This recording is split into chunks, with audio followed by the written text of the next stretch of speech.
अमृत स्वयंभू रसेन तृप्तो न कुतश्चनो नः त्वमेव विद्वान् न विभाय मृत्यो आत्मानं धीरं यजरं युवानम् आत्मानं धीरं यजरं युवानम्। ओम शांति शांति शांति। ओम सभी दिव्य आत्माओं को सादर अभिवादन, नमस्ते। हमारे बीच उपस्थित हैं इस कार्यक्रम के संयोजक मान्यवर श्री लखनलाल आर्य जी, आर्य रत्न, डॉक्टर व्यासनंदन शास्त्री जी, बिहार राज्य आर्य सभा के उप प्रधान, और श्रीमान वेद प्रकाश, प्रोफेसर वेद प्रकाश आर्य जी, श्री अनिल नरूला जी, अर्जुन कालरा जी, आदरणीय प्रेम सचदेवा जी, पीसी सिंह जी आदि, मातृशक्ति, सभी महानुभाव। आज बहुत दिनों के पश्चात आपके बीच उपस्थित होने का सौभाग्य प्राप्त हुआ और यह श्रेय आर्य रत्न जी, आर्य लखनलाल जी को जाता है। बहुत मेरे पीछे पड़े रहे कि नहीं, आपको आना है, आपको बोलना है। तो ऐसा कितना इनका प्यार और आग्रह था, मैं मना नहीं कर पाया और आपके बीच उपस्थित हुआ, मुझे अच्छा लग रहा है। तो आज का जो विषय है वो नवम समुल्लास को ध्यान में रखते हुए विषय का चयन किया है, विद्या विद्या बंध मोक्ष विषय। तो सत्यार्थ प्रकाश के नवम समुल्लास में महर्षि दयानंद सरस्वती जी ने जो बातें कही है कि विद्या विद्या क्या है, तो ऋषि ने कहा विद्याम च तद वेदो भयम सह अविद्या मृत्युम तीर्त्वा विद्या अमृतम अश्नुते। यह यजुर्वेद के 40वें अध्याय का मंत्र यहाँ पर लिखा गया है और इस प्रकरण में महर्षि जी ने विद्या विद्या का जो विश्लेषण किया है उस विषय पर हम आएंगे। लेकिन यहाँ पर ये हमें देखना है कि इस मंत्र में विद्या विद्या का भाव क्या है। नवम समुल्लास में महर्षि जी ने जो विद्या विद्या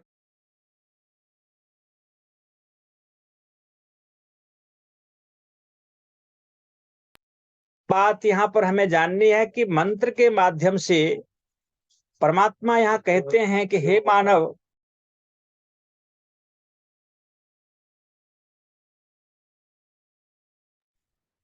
इस वेद में व्याख्यान कर दिया है।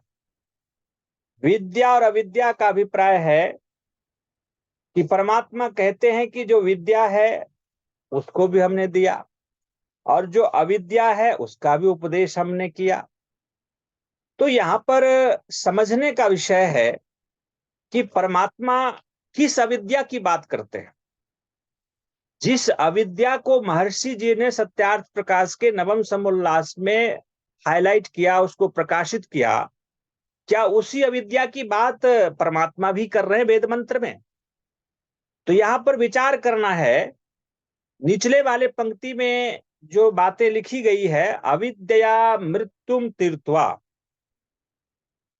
अविद्या के द्वारा मृत्यु को तरा जा सकता है, और विद्या अमृतम अश्नुते, विद्या के द्वारा अमृत को प्राप्त किया जा सकता है। इन दोनों भावों को हमें समझना है। और उपनिषद में जब आप अध्ययन करेंगे तो वहां पर ऋषि ने बड़ी सुंदर व्याख्या की, जो केवल अविद्या की उपासना करता है वो अंधकार में है, और जो केवल विद्या की उपासना करता है वो महाअंधकार में है। तो दोनों का सामंजस्य बैठाने की बात तो उपनिषदकार ने कही है। अविद्या से मृत्यु को तरेंगे और विद्या से अमृत को प्राप्त करेंगे। तो दोनों की आवश्यकता हमारे जीवन में है, अविद्या की भी और विद्या की भी। लेकिन विचार करना है कि कौन सी अविद्या जिससे मृत्यु से तरा जा सकता है। तो जितना भी भौतिक विज्ञान है, यहां तक कि ब्रह्मचर्य आदि का पालन करना, यह भी अविद्या है। उत्तम आहार लेना, सत्संग करना, घर बनाना, वस्त्र आदि का धारण करना, ये भौतिक सुख साधनों का जितना भी उपयोग हम करते हैं, ये सब के सब अविद्या है, क्योंकि इसी अविद्या से मृत्यु को तरा जा सकता है। अविद्या का मतलब है भौतिक सुख साधनों को अनुकूलता से और उपयोगी जान करके उसको अपने जीवन में प्रयोग में लाना। तो अविद्या मृत्युम तीर्थवा। तो अविद्या वो जो सांसारिक विद्या है, जिससे हम अपने जीवन को सुरक्षित कर सकते हैं, अपने आयु को लंबी कर सकते हैं। तो ब्रह्मचर्य ने देवा मृत्यु मुपाघनत, कहा कि ब्रह्मचर्य के पालन से व्यक्ति मृत्यु को भी तर जाता है। तो इसी बात को यहां परमात्मा ने कहा अविद्या मृत्युम तीर्थवा। तो अविद्या से मृत्यु को तरा जाता है।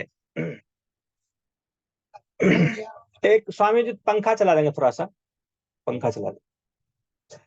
तो अविद्या को हमें कैसे समझना चाहिए, कैसे जानना चाहिए? तो अविद्या को जानने के लिए हमें यह समझना होगा कि हमारा आहार कैसा है, हमारा व्यवहार कैसा है, हमें क्या खाना चाहिए, कैसे अपनी दिनचर्या करनी चाहिए, कैसा घर बनाना चाहिए, कैसा वस्त्र पहनना चाहिए, कैसा व्यवहार करना चाहिए, क्या हमें सोचना चाहिए, ये सारी की सारी अविद्या के अंतर्गत आ जाए। सांसारिक विद्या के बिना व्यक्ति आगे नहीं बढ़ सकता, क्योंकि ये जीवन सुरक्षित व्यक्ति का तभी रहता है जब वो अविद्या को समझ लेता है, अपने जीवनचर्या को जान लेता है। आज मैं एक वीडियो देख रहा था, उसमें वर्तमान समय में कुछ लोगों का उसमें वर्णन आया, उल्लेख था, चित्र था। 125 वर्ष की आयु में पद्मश्री का पुरस्कार मिला, अभी आदरणीय प्रधानमंत्री जी ने पिछले वर्ष दिया। कुछ एक सियाराम बाबा हैं जिनको 110 वर्ष हो रहे हैं, ऐसा कुछ वीडियो वायरल होता है। देवराहा बाबा की बात करते हैं। कुछ और भी ऐसे लोग हैं जो 100, 125, 150, 200 वर्षों तक, 250 वर्षों तक इस कली काल में अपने आयु को जिया है। तो मुझे आश्चर्य होता है कि क्या हम सब भी 100 वर्ष को क्या पार नहीं कर सकते? कर सकते हैं। उस 100 वर्ष को पार करने के लिए हमें क्या करना है? तो अपने जीवन को सुंदर बनाने के लिए सबसे पहले संयम को धारण करना पड़ेगा। संयम क्या है? मैं आज विचार इसी बात पर कर रहा था कि जैसे किसी व्यक्ति को करंट लगता है, तो करंट लगता है तो पूरे शरीर के जो सेल्स हैं वो डेड होते हैं, खून जल जाता है व्यक्ति, या अपने शरीर में करंट लगा तो बहुत सारे पार्ट्स डैमेज हो जाते हैं। तो हमारे जीवन में भी करंट लगता रहता है, वो है काम, क्रोध, लोभ, मोह, अहंकार। जैसे जैसे हम इस पर चलते हैं, इसको जीवन में अपनाते हैं, हमारे जीवन के जो आयु है, जो सेल्स के ऊपर टिका हुआ है, हमारा बॉडी का जो स्टेमिना है, वो कम होता चला जाता है। तो जितने व्यक्ति अपने जीवन में संयम को धारण करेगा, मन पर एकाग्रता को प्राप्त करेगा, आहार व्यवहार पर शुद्धता को लाएगा, उतना ही उनकी आयु, इस शरीर की क्षमता सामर्थ्य बढ़ता ही जाएगा। तो योगी लोग लंबे काल तक जी पाते हैं, इसका यही राज है कि वो अपने प्राणों पर नियंत्रण, अपने भोजन पर नियंत्रण, अपने विचारों पर नियंत्रण कर लेता है, इसलिए उनकी आयु लंबी हो जाती है। हम काम क्रोध लोभ मोह में आदि में फंसे रहते हैं, इससे हमारी आयु कम होती है, हमारा सेल्स बॉडी का डेड होता है और जनरेट कम होता है, हार्म ज्यादा होता है, लाभ वृद्धि का कम प्राप्त होना। तो इस प्रकार से अपने जीवन को सुंदर बनाने के लिए हमें अविद्या को जानना चाहिए। आयुर्वेद भी अविद्या है। सत्यार्थ प्रकाश में, इसी में जब आप गहराई से पढ़ेंगे तो परमात्मा की उपासना भी अविद्या के अंतर्गत आ जाता है। मैं विचार किया अविद्या क्या है, तो कहा अविद्या तो एक दिन छूट जाता है, जो हमसे हमारे साथ जुड़ा हुआ ना रहे, अविद्यमान। मैं तो इस संसार को भी अविद्या ही कहता हूं। अविद्या का मतलब जिसकी उपस्थिति, प्रेजेंस सदा ना रहे, वो अविद्या है। अनुभव। तो ये शरीर हमारा सदा नहीं रहेगा, संसार सदा नहीं रहेगा, इसलिए इसको हम अविद्या कहते हैं। लेकिन अविद्या वो जो इसका उपयोग लेना, महर्षि दयानंद ने कहा कि अनित्य पदार्थों से नित्य सत्ता की उपलब्धि कर लेना, ये अविद्या का सदुपयोग। जो अनित्य पदार्थ है, ये संसार अविद्या है, ये शरीर अविद्या है, ये घर अविद्या है, इनसे जो अविद्यमान रहेगा, जो अनित्य है, उससे नित्य सत्ता की उपलब्धि कर लेना, उससे विद्या की प्राप्ति कर लेना। विद्या वो है जो सदा विद्यमान रहता है। तो विद्या क्या है? विद्या तो मुख्य रूप से ईश्वर है। दूसरे नंबर पर कहेंगे तो हम आत्मा को ग्रहण करेंगे। तीसरे नंबर पर विद्या की बात करें, हम प्रकृति को भी ग्रहण करेंगे, जो मूल प्रकृति है सत्व रजतम, जिसकी विद्यमानता होती है। तो अविद्या से ही विद्या के तरफ हम बढ़ेंगे। तो इसका सामंजस्य इस प्रकार से हमें बैठाना चाहिए। लेकिन सत्यार्थ प्रकाश के नवम समुल्लास में जो बातें कही गई है, अनुभव, महर्षि दयानंद ने यहाँ पर जिस इधर संकेत किया है कि अविद्या को जिस रूप में यहाँ पर व्याख्यान किया है, उसको भी हमें समझना चाहिए। योग दर्शन के अंतर्गत जिस अविद्या की बात महर्षि पतंजलि ने की, उसी अविद्या की तरफ महर्षि दयानंद का भी संकेत यहाँ पर है कि अविद्या क्या है, अविद्या का लक्षण क्या है। ऋषि कहते हैं अनित्या शुचि दुःखनात्मसु नित्य शुचि सुखात्म ख्यातिर अविद्या। अब महर्षि ने योग दर्शन के इस सूत्र को उद्धरण करके, उदाहरण के रूप में देकर के प्रस्तुत किया कि जो संसार में अनित्य सत्ता है, अनित्य को नित्य मानना, असूचि को सूचि मानना, अशुद्ध को शुद्ध मानना, और जो दुख है उसको सुख समझना, और जो अनात्मा है उसको आत्मा समझना अविद्या है। यह स्पष्ट ऋषि दयानंद ने यहां पर लिखा और योग दर्शन में भी इसका वर्णन आता है। तो अब आप समझिए कि अनित्य क्या है। अभी हमने कहा कि यह शरीर सदा नहीं रहेगा, घर सदा नहीं रहने वाला, संसार सदा नहीं रहने वाला है। लेकिन हम सब मान करके बैठे हुए हैं कि हम कभी मरेंगे नहीं, हमारा परिवार घर कभी नहीं छूटेगा, ऐसा मान करके व्यक्ति जीवन जीता है। कहते हैं यह विद्या का पहला स्टेप, यह विद्या का मूल कारण है, सदैव मृत्यु को साथ रखना। जो व्यक्ति, किसी कवि ने बड़ी अच्छी बात कही है कि दो बातों को भूल मत, जो चाहे कल्याण नारायण को मौत को दूजे श्री भगवान। तो मौत को याद रखना, मृत्यु को याद रखना कि मैं अनित्यपन में हूं, मेरी मृत्यु कभी भी हो सकती है। आज सुबह एक सज्जन को सन्यास धर्म का प्रकरण समझा रहा था। उसमें सन्यासियों के लिए महर्षि दयानंद जी ने संस्कार विधि के सन्यास प्रकरण में लिखा है कि सन्यासी वो है जो योगाभ्यास करते हुए मृत्यु को सदैव स्मरण रखता है, मृत्यु को सदा स्मरण रखता हुआ योगाभ्यास करता है। ये सन्यासी का परम कर्तव्य बनता है, ये धर्म है। तो अब सन्यासियों के लिए केवल ये विचार नहीं है, हम सब मनुष्य मात्र के लिए है। जब व्यक्ति अपने मृत्यु को याद रखता है, अनित्यपना को याद रखता है, अनुभव, तो उनके जीवन में जो कुछ अनावश्यक आकांक्षाएं, अभिप्साएं जो पाल रखा है, जिसके कारण अपने ये अमूल्य जीवन, अमूल्य समय को व्यर्थ कर रहे हैं, वहां पर होगा कि मेरी जो आयु है, मेरी मृत्यु सामने खड़ी है, आयु हमारे पास बहुत कम है, तो वो व्यक्ति अपने समय का सदुपयोग करेगा।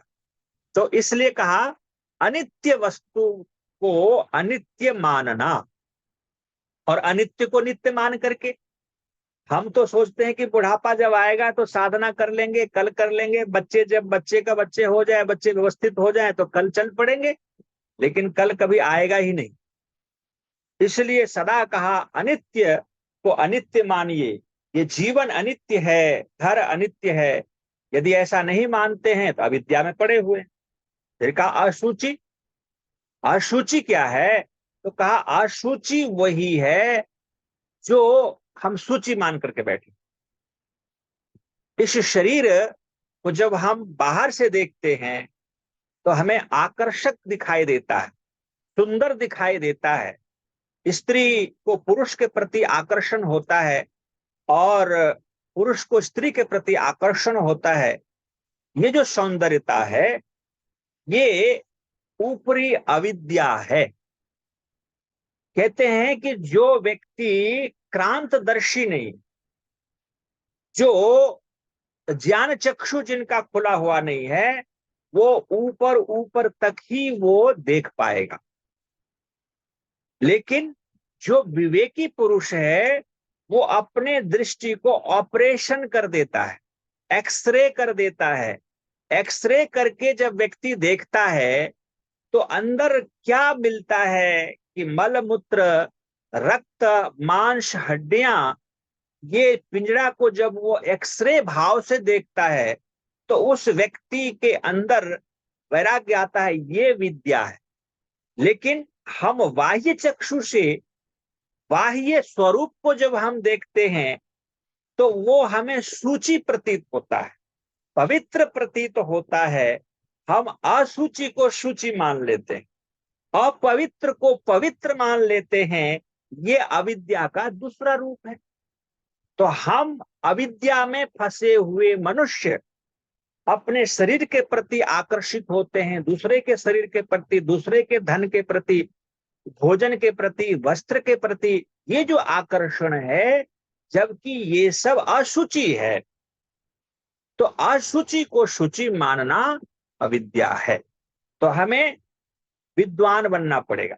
विद्वान कौन होते हैं संसार में? कहते हैं प्रोक्ष प्रिया देवाहा।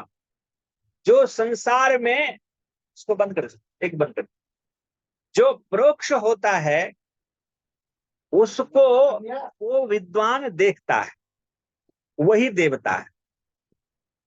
और जो सामने जिसको दिखाई देता है वो देवता नहीं।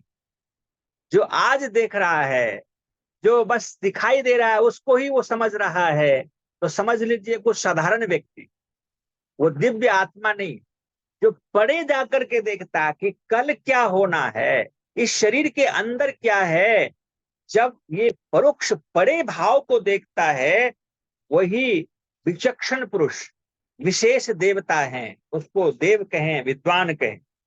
तो फिर का अशुचि, फिर का दुख, अब दुख यहां पर आया है कि दुख को सुख समझ करके जीना। योग दर्शन में जब आप स्वाध्याय करेंगे तो वहां कहा दुख मेव सर्वम विवेकिनः, कि विवेकी के दृष्टि में सारा संसार दुखमय है। तो सारा संसार जब दुखमय है तो हम इसमें सुख कैसे ढूंढ लेते हैं। लेकिन कई लोग प्रश्न उठाते हैं कि महर्षि दयानंद सत्यार्थ प्रकाश में ही लिखा है कि संसार में सुख है। तो आप कहेंगे विवेकी की दृष्टि में दुख कहना तो ठीक नहीं है। दयानंद जी कहते हैं सुख है।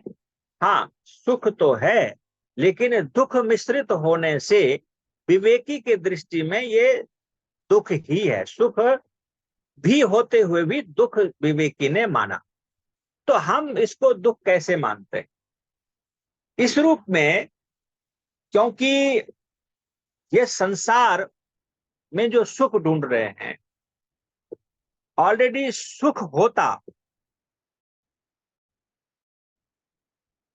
तो हमें सदा सुख मिलता। जैसे आप भोजन करिए, मीठा वस्तु आप लंबे समय तक खाएं, उसका परिणाम दुख में बदल जाता है।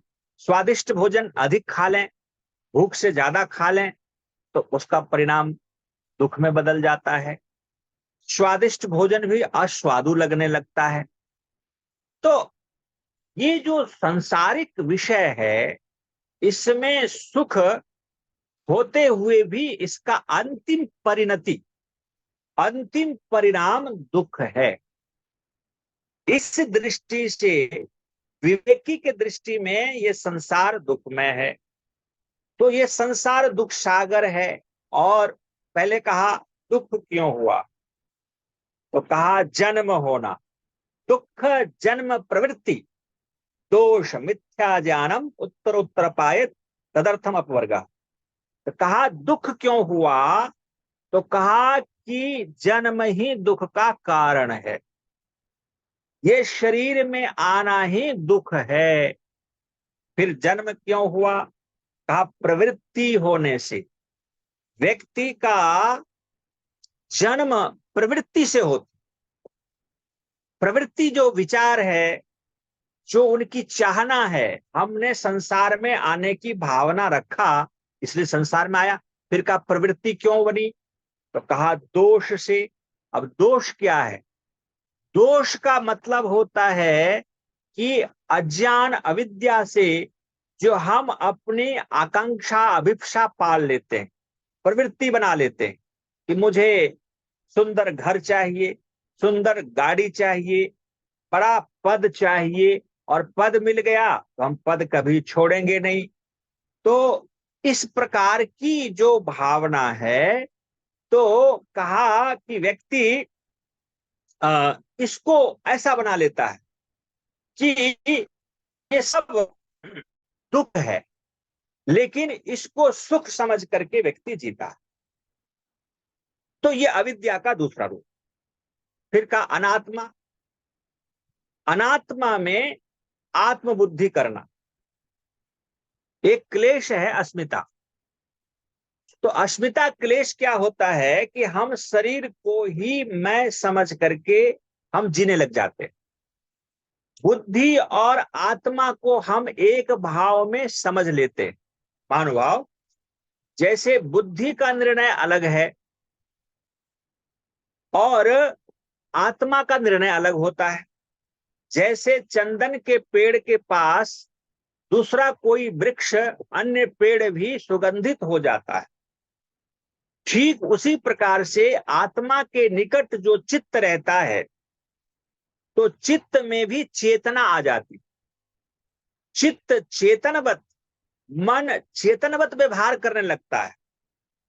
तो उस जड़ रूपी मन को चेतन समझ लेना। शरीर में भी चेतना आ गई, चेतन आत्मा शरीर में है, इसलिए इसको सजीव प्राणी चेतनवत हम व्यवहार करते हैं। तो अनात्म भाव है, लेकिन ये आत्मा नहीं है, लेकिन आत्म भाव हम कर लिए। मन जड़ है लेकिन चेतन समझ लिया। एक तो ये बात हो गई। एक आत्म भाव क्या है, जड़ पदार्थ, गाड़ी, घर, जमीन आदि में भी आत्मभाव कर लेना। अब कैसे कर लेना, उदाहरण समझिए कि एक व्यक्ति के फैक्ट्री में आग लग गई। अब वो व्यक्ति कहते हैं जी मर गया मर गया, आग में जल गया जल गया। कैसे जल गए, तो मेरे कारखाने जल गए। तो उस कारखाने में आत्मभाव था। जब कोई भौतिक पदार्थ, जड़ पदार्थ को अपना मान लेते हैं, आपने नई गाड़ी 50 लाख की खरीद ली और उसमें आपने शोरूम से लिया और खरोंच लग गया। अब खरोंच लग गया, देखिए आपके दिल पर कितना चोट पहुंचता है, बड़ी पीड़ा होती कि अभी अभी शोरूम से हमने महंगी गाड़ी ली और उस पर वो स्क्रैच लग गया। अब उस गाड़ी में व्यक्ति आत्मभाव कर लेता है कि ये गाड़ी ही मैं हूं, जबकि गाड़ी जड़ है।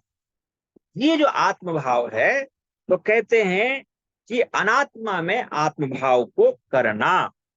तो इस प्रकार से अविद्या का विश्लेषण महर्षि जी ने किया है कि इन बातों को जब हम ध्यान में रख करके चलते तो अविद्या में है, लेकिन वही अनित्य वस्तु को अनित्य मानना, अशुचि को अशुचि मानना, दुख को दुख मानना, सुख को सुख मानना, आत्मा को आत्मा, अनात्मा को आत्मा मानना, जो वस्तु जैसा है वैसा ही मानना, वैसा ही जानना, वैसा ही व्यवहार करना, यह विद्या है। और उससे विपरीत व्यवहार करना, व्यवहार में लाना, मानना, जानना, यह अविद्या है। अब यहां पर ऋषि कहते हैं कि संसार में कोई भी मनुष्य कर्म और उपासना से व्यक्ति रहित नहीं रह सकता। हम एक पल भी अपने जीवन में कर्म और उपासना के बिना नहीं रह सकते। हर व्यक्ति अपने जीवन में किसी न किसी रूप में कर्म करता है, और कर्म करने के साधन, जैसा कि आप सभी जानते हैं, हमारे पास 3 साधन हैं। वो है शरीर, वाणी और मन। इन 3 साधनों से हम सदा सदा कर्म करते रहते हैं। और उपासना का मतलब कि इनमें से कोई व्यक्ति धन की उपासना करता है, कोई पद की उपासना करता है, कोई बल की उपासना करता है, कोई विद्या की उपासना करता है, कोई परमात्मा को उपासना करता है। जिसको जो चाहता है वो उसकी उपासना है। एक क्षण भी व्यक्ति कर्म के बिना, उपासना के बिना नहीं रह सकता। लेकिन कैसा कर्म करें, तो कहा कर्म कैसा करें कि जो हमें सदगति को प्राप्त कराए। कर्म वो जो हमें बंधन में ना बांधे, उपासना वो जो आनंद को प्राप्त कराए। तो संसार में ये जो जीवन मिला है, ये अपने को जानने के लिए मिला है। अविद्या का उपयोग करते हुए विद्या को प्राप्त करना। अविद्या जो उल्टा ज्ञान है, उसको, उल्टा ज्ञान को सही ज्ञान में परिणत करके जीना, इसके लिए ये जीवन मिला। फिर कहा कि मुक्ति क्या चीज है। इसी समोल्लास में आगे हम पढ़ेंगे कि मुक्ति क्या है, मुक्ति होता क्या है। कहा जो दुख से छूटना होता है उसी का नाम मुक्ति है। तो मुक्ति किसको होगा, जो बद्ध में होगा। जो बंधा होगा उसी को मुक्ति होती है, और जो बद्ध में नहीं है उसको मुक्ति कैसे होगी। तो बद्ध कौन है, तो कहा जीव। ये जीवात्मा बंधा हुआ है। तो जीव क्यों बंधा हुआ है, क्योंकि अधर्म अज्ञान में फंसा हुआ। अब आप विचार करिए, हम आर्य समाज से जुड़े हुए, वेद से जुड़े हुए लोग कहेंगे हम अधर्म में, अज्ञान में कैसे हैं, क्योंकि बंधन में कौन है, तो कहा जो अधर्म अज्ञान से जुड़ा हुआ है। तो अधर्म अज्ञान में हम जुड़े हुए हैं, इसी कारण हम बंधन में हैं।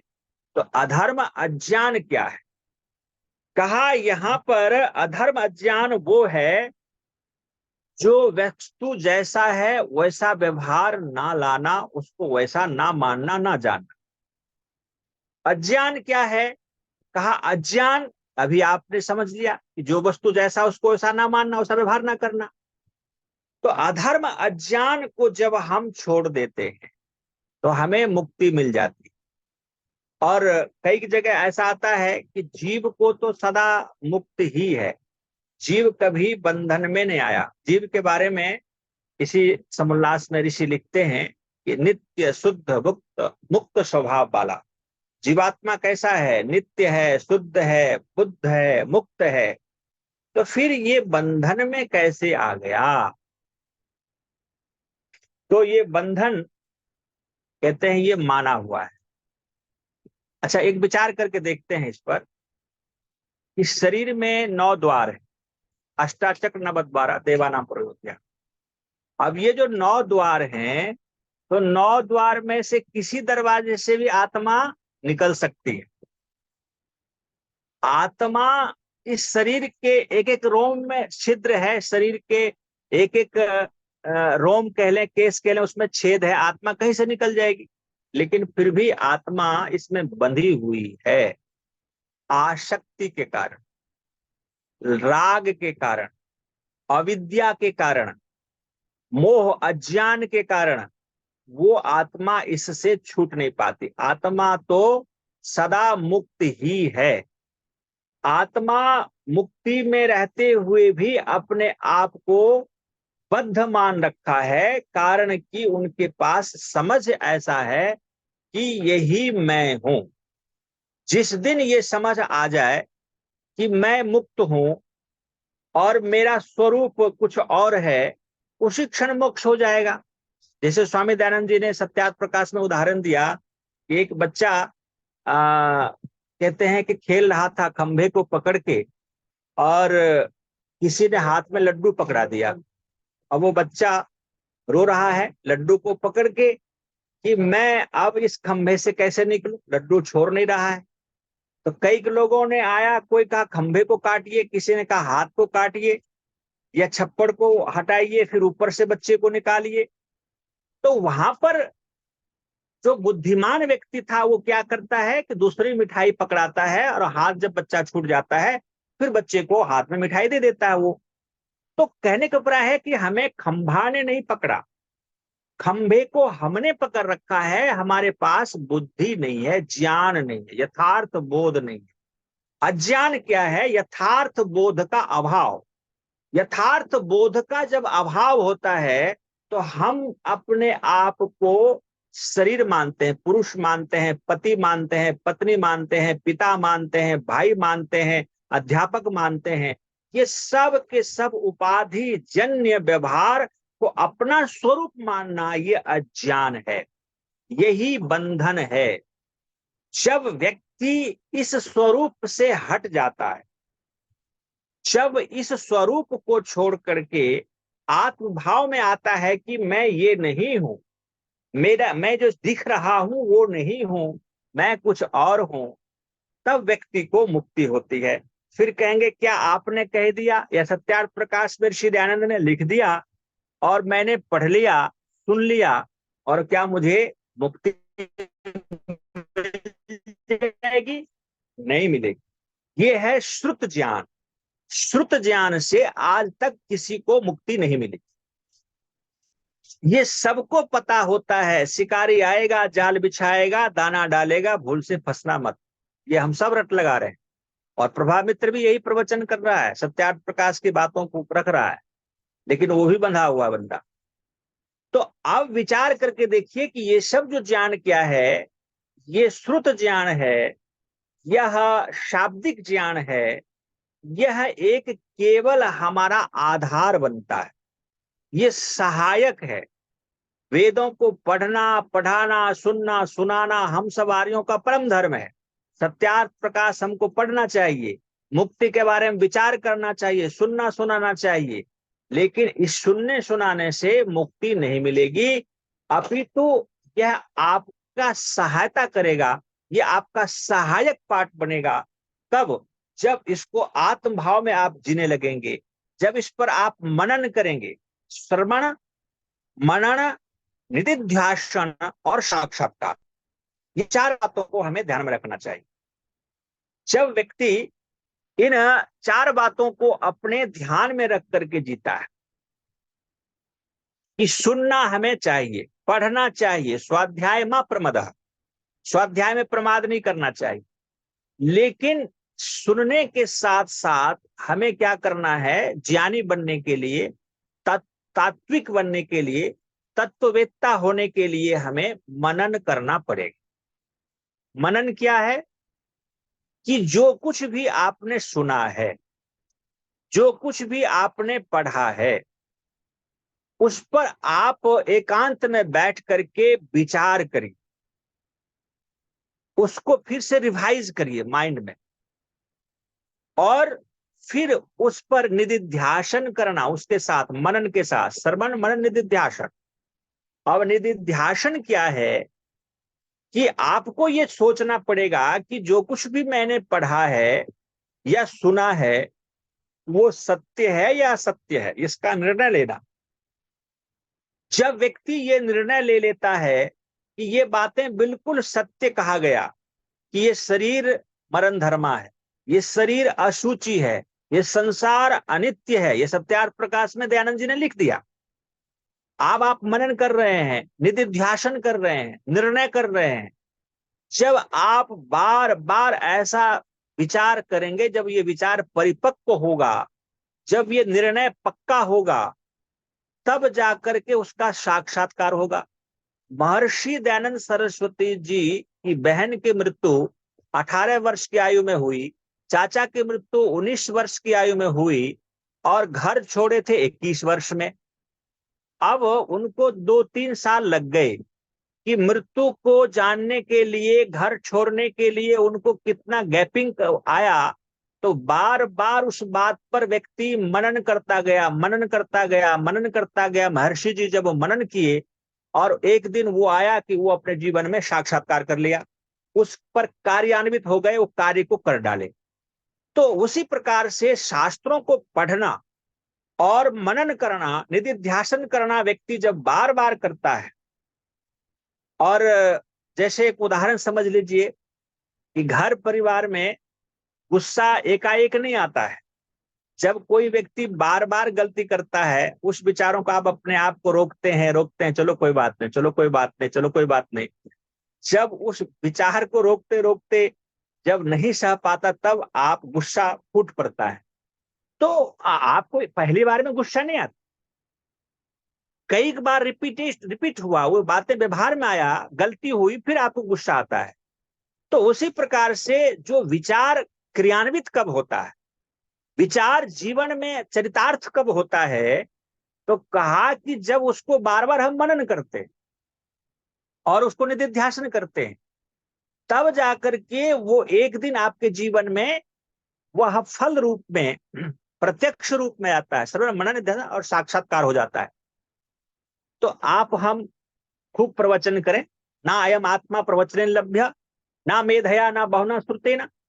तो आप आत्मा की प्राप्ति केवल प्रवचन करने से, केवल सुनने से, आप कितने अच्छे श्रोता हैं, आप कितने अच्छे वक्ता हैं, ये कोई मायने नहीं रखता। आप जब मनन निदिध्यासन करके उसका साक्षात्कार करेंगे और वो परमात्मा स्वयं वो आपको वर्ण करेगा, जब आप उस योग्य होंगे, पात्र होंगे, तब जाकर के आत्मा का साक्षात्कार हो। तो यहाँ पर इस समुल्लास में ऋषि ने जो कहा कि अधर्म और अज्ञान में फंसा हुआ कौन है, तो कहा जीव है। और बंध और मोक्ष स्वभाव से होता है कि निमित्त से होता है। तो ऋषि दयानंद ने यहाँ पर सीधे कह दिया कि निमित्त से होता है। और निमित्त क्या है, एक होता है स्वाभाविक और एक होता है नैमित्तिक। तो यदि मुक्ति को यदि स्वाभाविक मान लें तो कभी बंधन में नहीं आएगा, और बंधन को स्वाभाविक मान लें कभी मुक्ति नहीं होगी। तो ऋषि दयानंद ने सत्यार्थ प्रकाश में इस बात को स्पष्ट किया कि बंधन स्वभाव से है, निमित्त से है। तो ऋषि कहते हैं निमित्त से। तो निमित्त क्या है, तो निमित्त को हटा दीजिए, अपने आप जो नैमित्य है वो आपको प्राप्त हो जाएगा। तो निमित्त जो है वो अविद्या है, निमित्त अज्ञान है। उस अज्ञान को, अविद्या को जब हम हटा देते हैं तो हमारा हमारा हमें मुक्ति मिल जाती है। तो बंधन सदा निमित्त से है। स्वभाव से बंध में नहीं, तो वो निमित्त क्या है? तो अविद्या। तो फिर यहां पर एक और बात आई है कि ये उपाधि जन्य, ये शरीर में हम हैं। यहां पर इसी समन्वय में प्रश्न आया कि जीव और ब्रह्म एक ही है कि अलग अलग है? तो ऋषि दयानंद ने उत्तर दिया कि जीव अलग है और ब्रह्म अलग है। तो वेदांती लोगों ने यहां कहा कि जो जैसे हम पुरुष हैं, कोई स्त्री है, कोई मनुष्य है, कोई पशु है, पक्षी है, ये सब उपाधि है। वही ब्रह्म, वही ईश्वर उपाधि रूप में अलग अलग जीव के रूप में प्रतिभाषित होता है। ऐसा प्रश्न आया महर्षि जी को। जब ऐसा प्रश्न रखा सत्यार्थ प्रकाश में, तो जैसे उदाहरण दिया कि जैसे घटाकाश, पटाकाश, मठाकाश, घड़े का आकाश, तो आदि आदि।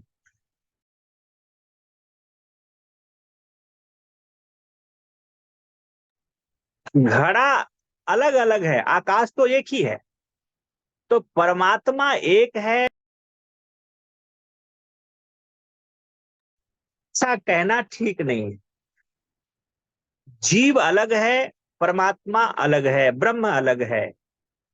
जीव उपाधि से जीव कहला जाए, ये कहना बिल्कुल गलत, क्योंकि यदि जीव ब्रह्म है तो ब्रह्म के जो गुण है वो जीव में होना चाहिए, और जीव के गुण जो है वो ब्रह्म में होना चाहिए। तो ये दोनों में अंतर है। इसलिए ये अविद्वान का कथन है कि जीव ब्रह्म एक, अलग अलग, जीवात्मा अलग, ब्रह्म अलग। फिर कहा कि आकाश ही ब्रह्म है। एक बात को कह के मैं वाणी को विराम दूंगा। यहां पर एक बात को हमें समझना है, इस समुल्लास में जो बातें आई है कि ओम खम ब्रह्म। आप यजुर्वेद के 40वें अध्याय का अंतिम वाक्य को आप पढ़िए।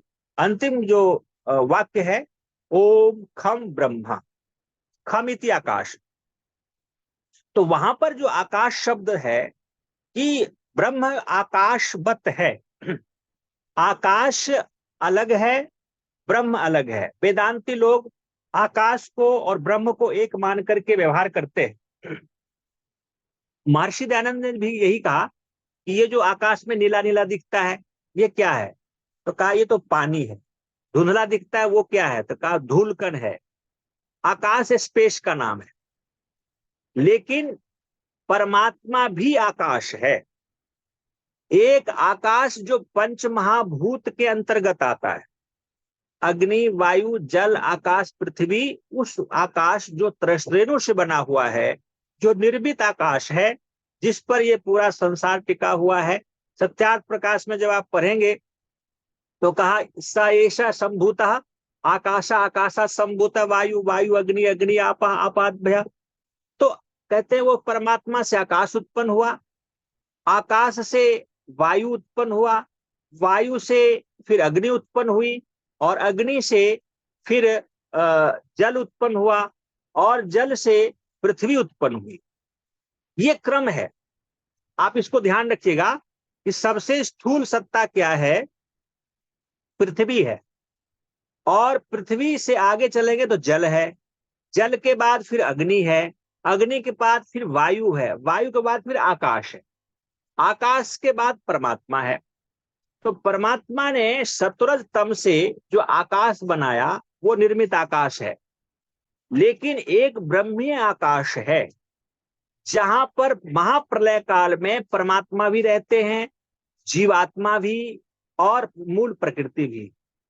तो वो ब्रह्मीय आकाश क्या है? जो नित्य है, शाश्वत है, वो उसमें कोई परिवर्तन नहीं होता, कोई निर्मित नहीं है। तो वो एक व्यवहार के लिए ब्रह्मीय आकाश वहां पर स्वीकार किया गया है, जो हम आर्य जगत के विद्वान भी ब्रह्मीय आकाश मानते हैं। लेकिन व्यक्तिगत मेरा विचार है कि वो ब्रह्मीय आकाश की सत्ता अलग से स्वीकार करना चतुर्वाद को जन्म देगा। इसलिए वहां पर हमें ब्रह्म को ही आकाश मानना चाहिए कि ब्रह्म की सत्ता में ही जीवात्मा है, ब्रह्म की सत्ता में ही प्रकृति है। अलग से कोई आकाश को हमें कल्पना नहीं करना चाहिए। तो फिर प्रश्न आता है कि परमात्मा वो कहाँ रहता है? परमात्मा का स्पेस चाहिए ना। तो परमात्मा अत्यंत सूक्ष्म सत्ता है, उनके लिए कोई स्पेस की आवश्यकता नहीं है, वो स्वयं स्पेस है।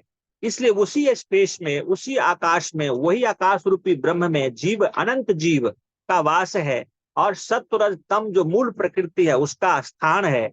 ऐसा हमें, मेरा एक मंतव्य है, ऐसा मानना चाहिए। तो जो निर्मित आकाश है वह अनित्य है, पंचमहाभूत का पाठ है। तो निश्चित रूप से जो वेदांती लोग हैं और इस निर्मित आकाश को ही ब्रह्म का स्वरूप मान करके वो व्यवहार करता है, जो गलत है। महर्षि दयानंद जी ने इसका खंडन किया है। तो निश्चित रूप से हमें इस बात को स्वीकार करना चाहिए कि महर्षि दयानंद ने ईश्वर, जीव और प्रकृति, मुक्ति, विद्या, अविद्या, बंध, मोक्ष, इसको पूरे तरह से स्पष्ट किया है, और इसको हमें स्पष्टता से समझनी चाहिए, बार बार सुनना चाहिए, बार बार पढ़ना चाहिए, मनन निधिध्यासन करना चाहिए। तभी हम इस पर आगे जी पाएंगे, इसको व्यवहार में ला पाएंगे। और ये मानव जीवन एक बार तो मिल गया है, दोबारा पता नहीं मिलेगा कि नहीं मिलेगा। तो मैं तो बार बार अपने आप पर विचार करता रहता हूं कि मैंने जो ये जाल बुना है, घर गृहस्थी बसा ली है धोखे से, गलती से, तो इसको जल्दी जल्दी व्यवस्थित करना है, और व्यवस्थित करके और फिर पूर्णकालिक स्वाध्याय और साधना, ईश्वर साक्षात्कार में लगना चाहिए। और आप सब सौभाग्यशाली हैं, बहुत सारे हमारे विद्वान मनीषीगण हैं जिनके दायित्व, लायबिलिटी जो पूरी हो चुकी है, दायित्व भी पूरे हो चुके हैं। तो उनके लिए तो मेरी ये प्रार्थना है, मेरे तरफ से निवेदन भी है कि आप पूर्णकालिक अपने जीवन को व्यर्थ जाने ना दें, एक एक पल को बड़े आनंद पूर्वक जिए, और श्रवण मनन निधिध्यासन स्वाध्याय साधना करते हुए जिए। हर पल ईश्वर की तरफ आपका कदम बढ़े, आपके पास समय है। और जिनके पास अभी उलझन है, मैं तो उस उलझन में हूँ, संसार में हूँ, घर परिवार को व्यवस्थित करने में लगा हूँ, लेकिन फिर भी एक तरफ है, एक अंदर से एक टीश है, एक पीड़ा है कि वो समय कब आएगा, जितने जल्दी वो समय आ जाए, सर्वात्मना में लगूं। तो हम सबको महर्षि दयानंद के बताए मार्ग पर, जो पीड़ा के कारण ऋषि दयानंद घर छोड़े थे, जिस टीस, जो कष्ट के, वेदना के कारण ऋषि दयानंद आर्य समाज का स्थापना की, वेद का प्रचार किया, सत्य सनातन मार्ग दिया, तो ये दुख ही, जन्म ही दुख का कारण है। ये संसार दुखमय है, हम बंधन में फंसे हुए हैं, अविद्या में फंसे हुए हैं। अविद्या से हटना, बंधन को काटना, मुक्ति में जाना, ये हमारा परम कर्तव्य है, पहला मुख्य कार्य है। बाकी कार्य सब गौण है। इसलिए इस नवम समुल्लास का विषय ये प्रतिपादन किया गया है। आज इतना ही रखता हूं, और कल आगे बंध और मोक्ष पर चर्चा करेंगे। अविद्या और अविद्या पर थोड़ी आज चर्चा की। आप सबको बहुत बहुत धन्यवाद। बहुत दिनों के बाद आज आचार्य प्रभामति जी के व्याख्यान सुनने का सौभाग्य हम सभी को प्राप्त हुआ। अभी 7 तारीख के बाद पुनः 4 महीने के लिए आप विदेश यात्रा पे चले जाएंगे। तो हमने कहा आप विदेश चले जाएंगे और कम से कम हमारे जो स्वदेश वासी हैं वो आपका लाभ ना ले पाए, तो ये कहीं ना कहीं उनके साथ में न्याय नहीं है। और उन्होंने हमारे निवेदन को स्वीकार किया, और ईश्वर की कृपा कि आज ही हम लोगों ने सुबह बात की और आज शाम को तुरंत बहुत ही महत्वपूर्ण विषय पर आपको व्याख्यान हम सभी को सुनने को मिला। सीमा राजस्थान जी की चिट्ठी आ रही है, तो हम चाहते, सीमा बहन जी आप मोबाइल खोल लें, अपना ऑडियो वीडियो खोलें। सीमा बहन जी हाँ जी, जी नमस्ते। आइए, बताइए। हाँ जी, आज का उद्बोधन मुझे बहुत अच्छा लगा, और मैं बीच में लिंक टूट गया था मेरा, तो मैं इनका पहले भी सुनी हुई हूँ, 5-6 महीने पहले भी आप ही के मीटिंग में सुना था। तो एक बछड़ा इनके पास आज घूमता था, मेरा बेटा बहुत पसंद करता था वो सीन, और आज मुझे बहुत अच्छा लगा सुन के, और हमको मतलब इनकी ये प्रेरणा मिली कि हमको स्वाध्याय भी करना है और जीवन में उतारना भी है। तो मैं पूरी कोशिश करूंगी। और लखनलाल जी भाई साहब, आपका तो इतना धन्यवाद है कि आपकी वजह से मैं इतना सजग हुई हूँ और इतना जुड़ी हूँ इस चीज से, कि आपका हृदय से धन्यवाद है। और सीमा बहन जी, मैं अपने जीवन को इसलिए धन्य मानता हूँ कि यदि कोई एक व्यक्ति भी हमारे इस कार्यक्रम से जुड़ करके और आर्य समाजी और महर्षि दयानंद जी की विचारधारा को अगर समझ सकता है तो मैं समझूंगा कि हमारा ये जो कार्य है, ये जो पुरुषार्थ है, कहीं ना कहीं हमारे विद्वानों की जो मेहनत है, 1 घंटे जो वो सफल है। लगातार, वो सफल है, निश्चित रूप से वो हाँ सफल। जी जरूर। सतीश कुमार मैं तो मित्तल जी। जी। मैं तो मतलब बचपन से ही इसमें होते हुए भी इतनी सक्रिय कभी नहीं हुई। जब से आपकी मीटिंग सुनी तभी से सक्रिय हुई हूँ मैं। चलिए, अच्छी इसलिए बात है। आपका धन्यवाद करती हूँ मैं। धन्यवाद, ईश्वर का धन्यवाद करिए, हमारे विद्वानों का धन्यवाद व्यक्त करिए। सतीश कुमार हाँ जी। मित्तल जी, सतीश कुमार मित्तल जी, क्यों बंद कर लिया है आपने सतीश जी? सतीश कुमार मित्तल जी, हमारे वेद प्रकाश जी हैं जो एटा गुरुकुल के स्नातक हैं, बरेली में प्रोफेसर हैं, और पिछले 3 वर्षों से प्रतिदिन कभी भी उनका गैप नहीं होता है। आइए वेद प्रकाश जी, मित्तल जी, सतीश कुमार हाँ जी, मित्तल जी, नमस्ते जी। नमस्ते जी। मैं जयपुर से हूँ सर। जी। अभी हमको कालरा जी जो है हमारे प्रधान, उन्होंने लिंक भेजा था जी। और मैं अभी पूना में हूँ। मैं घूम रहा था तो मैंने सोचा कि मैं सुन लेता हूँ। मैं आर्य समाज मानसरोवर जयपुर से संबंध रखता हूँ। मैं वहाँ का उपमंत्री हूँ। बिल्कुल मित्तल जी, आगे भी सुनते रहिए, और आपका संबंध अब हमसे जुड़ गया है। वेद प्रकाश सिंह जी, वेद प्रकाश सिंह जी, आइए, प्रेम सचदेवा जी, 2 शब्द।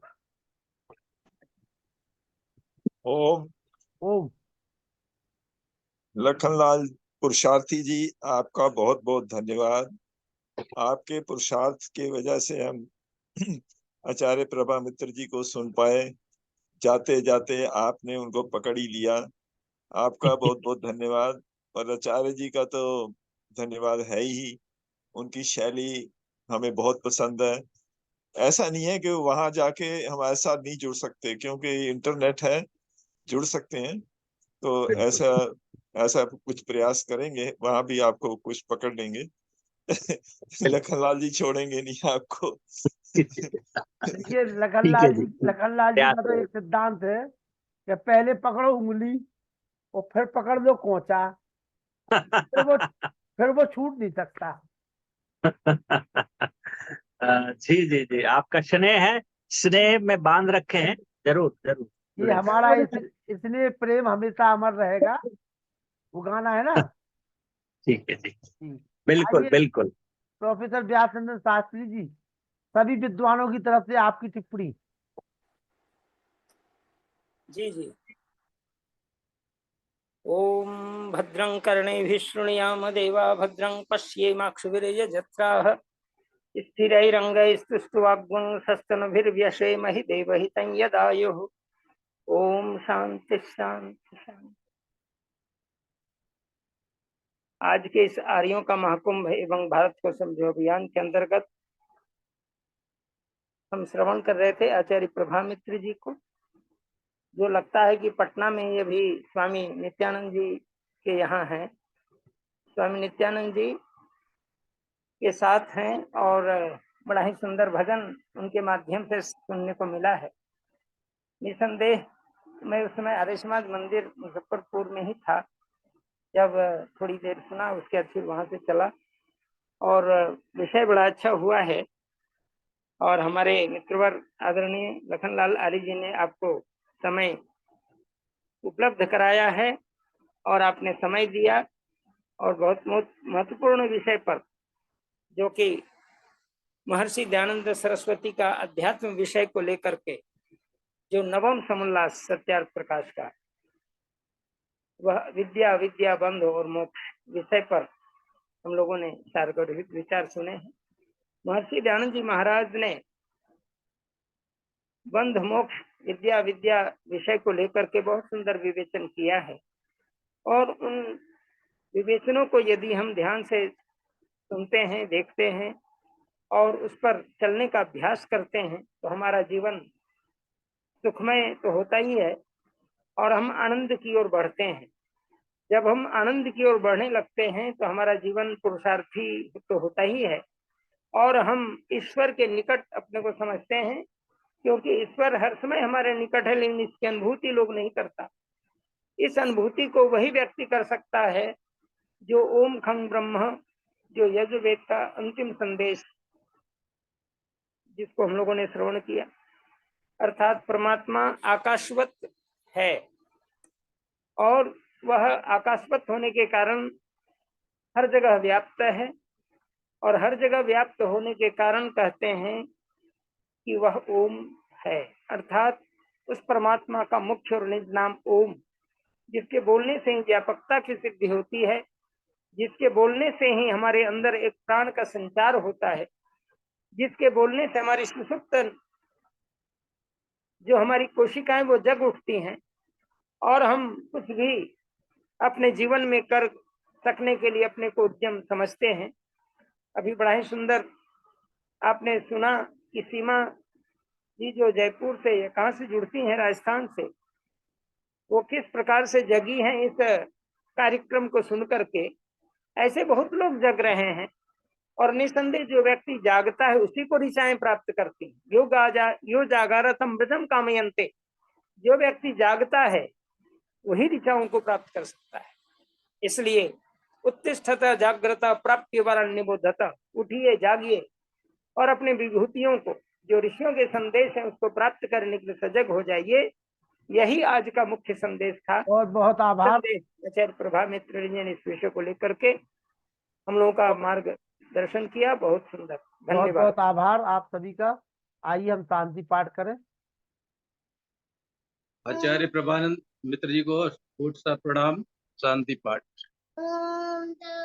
शांति अंतरिक्षम शांति पृथ्वी शांतिराप शांतिरौषधयः शांति वनस्पतयः शांति विश्वे देवा शांति ब्रह्म शांति सर्वम् शांति शांतिरेव शांति साम शांति ओम शांति शांति शांति जो बोले सो है सत्य सनातन वैदिक धर्म की जय।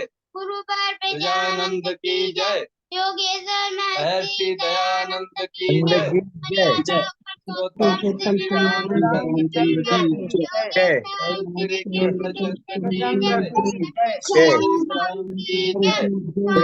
चिदानंद की जय। आत्मानंद की जय। हंसराज की जय। भारत माता की जय। माता की रक्षा हो, पालन हो, समाज अमर रहे, अमर रहे, जनता ऊंचा ऊंचा रहे, ऊंचा रहे। महाकुंभ और भारत की जय। जय तो विश्वमार्यम ध्वनि